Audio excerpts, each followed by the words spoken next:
So Game of Thrones is over, and whether you loved it, you hated it, or somewhere in between, it is what it is. But that doesn't mean we're done with Westeros.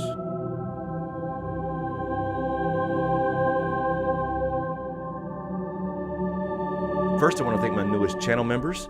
Thank you to Naomi Lopez, Homer Demand, Maureen, Angie D, D Brown, and Mother of Dragon. Thank you guys so much. I really appreciate the support. So as many of you know, we have some spin-offs in the works, and the first one to make it to the production phase is the one formerly referred to as The Long Night. This prequel is now going by the working title, Bloodmoon.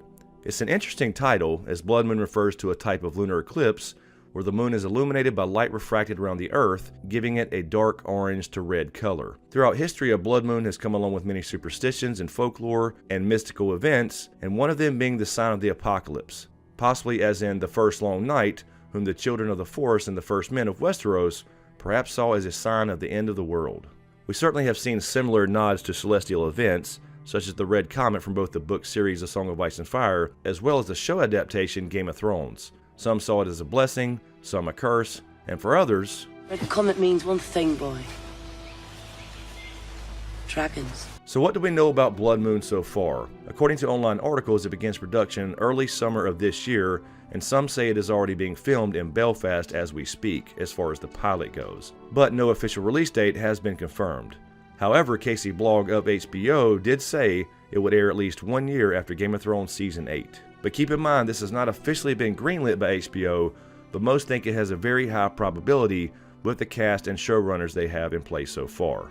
Bloodmoon will be ran by screenwriter Jane Goldman, who has contributed to shows and movies such as Kick-Ass, The Kingsman, X-Men First Class, and Stardust, among others, and the pilot episode is being directed by S.J. Clarkson. So far, the cast includes Naomi Watts, her character being the only one with a little description, only listed as a charismatic socialite hiding a dark secret. Other cast members include Josh Whitehouse, Naomi Ackie from Lady Macbeth, Jamie Campbell Bower from Twilight and Fantastic Beasts, Ivano Jeremiah from Humans and Black Mirror, Toby Regbo and Georgie Henley from The Chronicles of Narnia, although no further details have been released about these particular characters. And as far as who we could see that we may recognize from Game of Thrones, remember this will take place 5,000 to 10,000 years before Game of Thrones, so we will not see any familiar characters except perhaps one, the Night King. The official statement as far as the show's synopsis only reads this: from the horrifying secrets of Westeros' history to the true origin of the White Walkers, the mysteries of the East to the Starks of legend, only one thing is for sure: it's not the story we think we know. So perhaps we do find out if the Night King is a Stark or a Proto-Stark after all. Now, we could see some characters that are mentioned in the book series, or the World of Ice and Fire for that matter, since this takes place during the so-called Age of Heroes. We have heard names like Bran the Builder, the supposed founder of House Stark, who also is credited for helping build the Wall, raise Winterfell, and perhaps Storm's End and the High Tower at Old Town as well.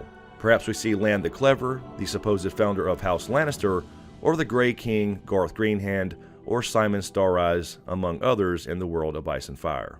So although we won't see our current characters, perhaps we will see their ancestors and how they came to be, as I am sure the history we know is only one version of what really happened in Westeros all those thousands of years ago. Anyway guys, let me know what you think about the upcoming Game of Thrones prequel. Are you still excited to go back to Westeros, although we have had a lot of pushback from fans as far as the finale of Game of Thrones? So let me know what you think in the comments below, and as usual, thank you for all the support, especially you guys on Patreon. And a huge shout out to my executive Patreon smokescreen producers. And if you dig what I do here, please give these videos a like, comment, and share. And be sure to subscribe to get everything, and click that notification bell so you're notified when I drop a new video. So thanks for watching, and we'll see you next time.